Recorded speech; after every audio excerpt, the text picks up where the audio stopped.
పోలీసులు ఎంత హెచ్చరించినా హైదరాబాద్ యువతలో మాత్రం మార్పు రావట్లేదు. అర్ధరాత్రి రోడ్లపైన ప్రమాదకరంగా స్టంట్స్ చేస్తూ తోటి ప్రయాణికులను ఇబ్బందులకు గురి చేస్తున్నారు. తాజాగా ఫలక్నుమా పరిధిలోని హఫీజ్ బాబా నగర్ రోడ్డులో ఓ యువకుడు అర్ధరాత్రి వేళ హై స్పీడ్ లో వెళ్తున్న కారు బానెట్ పై కూర్చుని ప్రమాదకరంగా స్టంట్స్ చేస్తున్న వీడియో ఇప్పుడు సోషల్ మీడియాలో వైరల్ గా మారింది.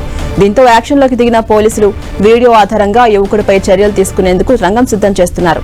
అటు ఇప్పటికే ఆ కారుపై 3,000 రూపాయల పెండింగ్ చలానాలు కూడా ఉన్నట్లు తెలుస్తోంది.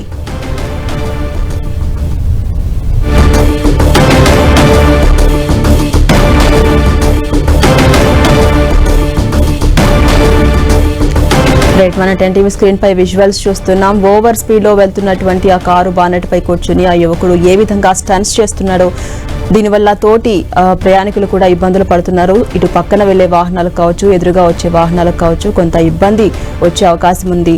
ఈ వీడియో ప్రస్తుతం నెట్టింట వైరల్ అవుతోంది. అటు ఈ వీడియో చూసినటువంటి పోలీసులు వీడియో ఆధారంగా అతనిపై చర్యలు తీసుకునేందుకు రంగం సిద్ధం చేస్తున్నారు. ఇప్పటికే ఆ కారుపై 3,000 రూపాయలకు పైగా చలాన్లు కూడా ఉన్నట్టుగా తెలుస్తోంది. అటు పోలీసులు ఎంత హెచ్చరించినా, ఎంత అవగాహన కల్పించే ప్రయత్నం చేస్తున్నా హైదరాబాద్ యువతలో మాత్రం ముఖ్యంగా ఎటువంటి మార్పు కనిపించట్లేదు. ఈ నేపథ్యంలో పోలీసులు ఆ యువకుడిపై యాక్షన్ తీసుకునేందుకు రంగం సిద్ధం చేస్తున్నారు.